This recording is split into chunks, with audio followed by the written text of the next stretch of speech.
شاید آپ کو معلوم ہو کہ گزشتہ روز مردان میں تو لاک ڈاؤن کر دیا گیا، اس لیے کہ وہاں کی جو پازیٹیوٹی کی شرح تھی وہ بہت زیادہ تھی. اس صورتحال میں آپ کو بتانے کا مقصد یہ تھا، اور یہ دہرانے کا مقصد تھا جو میں صبح بھی ذکر کر چکا ہوں، کہ بیماری کی شدت نہ صرف تیز ہے بلکہ پچھلے کچھ عرصے میں اس میں اضافہ بھی ہوا ہے، اور اس کا جو ہیلتھ سسٹم کے اوپر پریشر ہے وہ خاصا زیادہ ہے. تو اس پس منظر میں کچھ فیصلے کیے گئے جس کے بارے میں شفقت صاحب آپ کو بتائیں. شکریہ ڈاکٹر فیصل. جیسے ڈاکٹر صاحب نے کہا کہ جو ہم نے آخری میٹنگ این سی او سی میں کی تھی 18 اپریل کو، اور جس میں یہ فیصلے کیے گئے تھے کہ امتحانات کا سلسلہ جو ہے وہ جاری رہے گا، اس دن سے لے کے آج تک 27 اپریل تک بہت تیزی سے بیماری میں اضافہ ہوا ہے.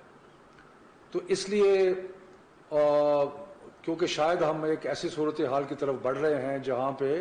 ہمیں مختلف ایریاز کا جہاں زیادہ انفیکشن ہے اس کا لاک ڈاؤن کرنا پڑے، تو لہٰذا ایک فیصلہ جو کیا گیا، اور یہ فیصلہ متفقہ طور پہ سارے وزراء اور چیئرمین اسد عمر کی صدارت میں یہ فیصلے ہوئے کہ مڈ جون تک، یعنی کہ 15 جون تک سارے کے سارے امتحان جو ہیں وہ کینسل ہو جائیں گے. یعنی کہ آج سے لے کے 15 جون تک کوئی بھی امتحان جو ہے نہیں ہوگا. اس کا مطلب یہ ہے کہ جو 9, 10, 11, 12 کے امتحانات مئی کے آخر میں شروع ہونے تھے، اب وہ مزید ملتوی ہو گئے،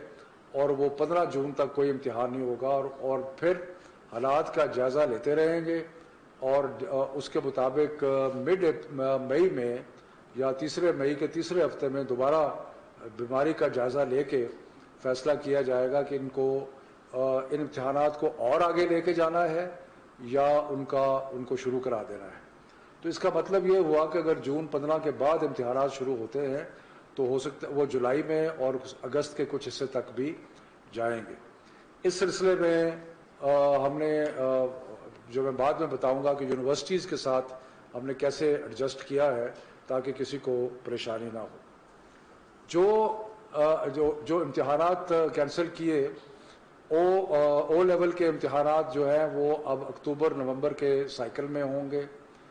اور اسی طرح جو اے اور اے ایس کے امتحانات ہیں وہ اکتوبر نومبر سائیکل میں ہوں گے. اور جو پاکستانی یونیورسٹیز میں جانا چاہتے ہیں بچے، ان کے لیے ہم انشور کریں گے کہ جنوری تک ایڈمیشنز جو ہے وہ ہوتی رہیں تاکہ بچوں کو ایڈمیشن میں اور یونیورسٹیز میں جانے کے کوئی پرابلم نہ ہو. لیکن یہ سب کچھ کرنے کے باوجود ایک ایسا طبقہ رہ جاتا ہے بچوں کا کہ جو مختلف مجبوریوں کی وجہ سے اگر وہ ابھی امتحان نہیں لیتے تو پھر ان کا سال ضائع ہوتا ہے. تو اس چیز کے اوپر بہت غور و فکر کیا گیا، اور غور و فکر کرنے کے بعد یہ فیصلہ ہوا کہ A2 کے وہ چند بچے جن کی کوئی مجبوری ہے کہ وہ آگے نہیں، سپٹمبر سے آگے اپنا امتحان نہیں لے جا سکتے. جیسے میں نے پہلے کہا کہ وہ A2 کے بچے جو اکتوبر نومبر کے سائیکل میں امتحان دیں گے، ان کی ایڈمیشن پاکستانی یونیورسٹیز میں ہم انشور کریں گے کہ جنوری تک ہو جائے. لیکن جو کچھ چند بچے ایسے ہیں جو کہ امتحانات اگر ملتوی ہوتے ہیں تو ان کا سال ضائع ہوتا ہے، تو ان کی سہولت کے لیے ہم نے سب منسٹرز نے اور سب نے یہ فیصلہ کیا کہ ان کو جو ڈیٹ شیٹ جاری ہوئی ہے اس کے مطابق امتحان دینے کی سہولت فراہم کی جائے. یعنی کہ ان کی سہولت کے لیے یہ خیال رکھنے کے لیے کہ ان کا سال ضائع نہ ہو، جو بچے ابھی ضروری ہے جن کے لیے امتحان لینا، تو وہ امتحان A2 کا جو ہے وہ چلتا رہے گا. اور اس سلسلے میں یہ بھی سختی سے ہدایت کی گئی ہے کہ سوموار کے بعد کسی وینیو میں 50 سے زیادہ لوگ نہیں ہوں گے. اس کے لیے ہم نے ریکویسٹ کی ہے کہ جو سکولز ہیں ان کو وینیو بنایا جائے، یا جو ایگزسٹنگ وینیوز ہیں ان میں تعداد کم کی جائے اور 50 تک لے کے آیا جائے، تاکہ جو چند ہزار بچے امتحان، میں یہاں پہ کہتا چلوں کہ جو ٹوٹل A2 کے بچے ہیں وہ تقریباً لگ بھگ 20,000 کے قریب ہیں. ان میں سے بیشتر تو ایسے ہوں گے جنہوں نے پاکستانی یونیورسٹی میں جانا ہے. ان کے لیے ہم فیسیلیٹیٹ کر رہے ہیں کہ وہ اکتوبر نومبر میں امتحان دیں اور جنوری میں پاکستانی یونیورسٹیز میں داخلہ ہو جائے. لیکن وہ اس کے بعد جو تھوڑے بچے بچتے ہیں جن کی کوئی مجبوری ہے، تو ان کے لیے جہاں پہ امتحانات ہوں گے وہاں 50 سے زیادہ بچہ نہیں ہوگا. اور اس کے باہر،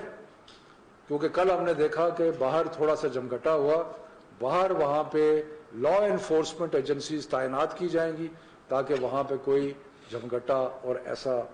مسئلہ جو ہے وہ نہ ہو. یہ مشکل وقت ہے اور مشکل وقت میں کوئی بھی فیصلہ آسان نہیں ہوتا. اس سے یقیناً بہت سارے والدین کو تسلی ہوگی کہ بچے جو ہیں وہ ان دنوں میں جب کہ کووڈ ہے بڑے زوروں پہ، تو وہ امتحانات کے لیے نہیں جائیں گے، اور جن کی مجبوری ہے ان کا بھی ہم نے بندوبست کیا ہے. تو یہ ایک کلیکٹیو اسپرٹ میں ہم نے جو بہترین سمجھا ہے بچوں کی مستقبل کی خاطر وہ ہم نے فیصلہ کیا ہے. اگر زیادہ تر بچے جو ہیں، اور جیسے پہلے کیمبرج اعلان کر چکا ہے کہ جو بچے اکتوبر نومبر میں جو ملتوی ہو رہے ہیں، کوئی ایکسٹرا چارج، کوئی ایکسٹرا فی جو ہے وہ نہیں لی جائے گی، اور مختلف اور بھی کنسیشنز دیے ہیں وہ بھی سارے اپلیکیبل ہوں گے. تو یہ صورتحال ہے. اور اس میں اب یہ ہے کہ ہم جو مڈ میں، ویسے تو عمومی طور پہ تقریباً روز صحت کی حالات کا جائزہ لیتے رہیں گے، لیکن ایک فارمل ریویو جو ہے وہ 15 مئی کے بعد ہوگا، جس میں ہم دیکھیں گے کہ آگے کیا صورتحال ہے. ڈاکٹر صاحب آپ کچھ ایڈ کرنا چاہتے ہیں؟ شوکت صاحب بس اتنا کہ یہ جو کل تعداد تھی اس AO لیول کی، یہ تقریباً 85,000 بچے تھے جنہوں نے مختلف اوقات میں مختلف دنوں میں امتحان دینا تھا. اس میں سے اب یہ کم ہو کے 21,000 رہ جائیں گے. اگر وہ تمام بھی دینا چاہتے ہیں بچے امتحان لے کے، جیسے شوکت صاحب نے کہا کہ اس کی تعداد فردر کم ہو جائے گی، کیونکہ جن کو یہ فیسلٹی یا ایک جو پاکستان کے اندر جو ایڈمیشنز ہیں وہ آگے چلی جائیں گی، تو یہ آپشن ان کے پاس آ جائے گی. اور جو امتحان دے بھی رہے ہوں گے وہ جو ہماری SOPs ہیں اس کی بہت اسٹرکٹ کمپلائنس وہاں انشور کی جائے گی. کسی بھی ایک سینٹر کے اندر یا ایک کمرے کے اندر 50 سے زیادہ بچے نہیں ہوں گے، اور جو باہر کی بھیڑ ہے اس کو بھی ذرا زیادہ اسٹرکٹلی مینیج کیا جائے گا تاکہ کسی جگہ بھی بہت ہجوم نہ ہو. میں صرف آخر میں یہ کہہ دوں کہ امتحانات بہت ضروری ہوتے ہیں بچوں کے لیے، اس لیے کہ ایک جو مسلسل پڑھائی اور محنت اور وہ سب کچھ ہوتا ہے، اس کا آخری وقت جو ہے وہ امتحان ہوتا ہے. اور جتنے بھی ہم تعلیم کے وزیر اور سارے لوگ بیٹھے تھے انہوں نے بڑا غور کیا اور کہا کہ امتحان کے بغیر کوئی چارہ نہیں ہے، لیکن فیسیلیٹیشن کے لیے کچھ زیادہ تر امتحانات اکتوبر نومبر میں یا جولائی کے بعد، اور کچھ بچوں کو فیسیلیٹیٹ کرنے کے لیے آج کل امتحان. بہت مہربانی، شکریہ.